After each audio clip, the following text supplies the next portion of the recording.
دا د امارات پیژندنې د ازموینو په لړ کې د هلمند په ګرشک ولسوالۍ کې د یادو ازموینو د بریالیو کسانو د پایلو د اعلان مراسم دي چې تر درې مخامه یې بریالیو ګډونوالو ته جایزې هم ورکړل سوې.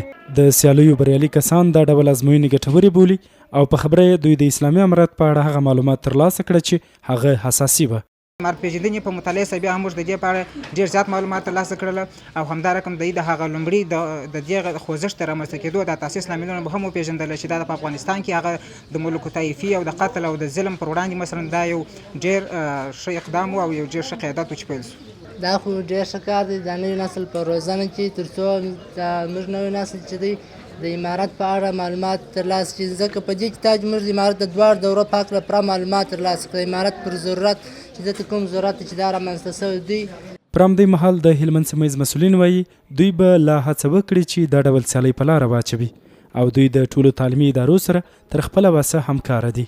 امتحان واخیستی او امتحان ډېر په شفاف طریقه سره واخیستل شو چې هېڅ کوم نه وه نقل وشی په امتحان کې نه و.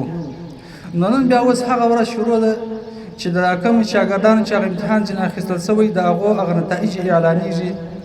نو د هلمند اطلاعات کلتور ریاست د ښوونکو محصلینو بالخصوص په مجموع کې د علمي کورونو هغه که مدرسې وي او مکتب او یا پوهنتونونه د دې حمایه او ملاتړ کوي او په هره برخه کې ورسره همکار دي.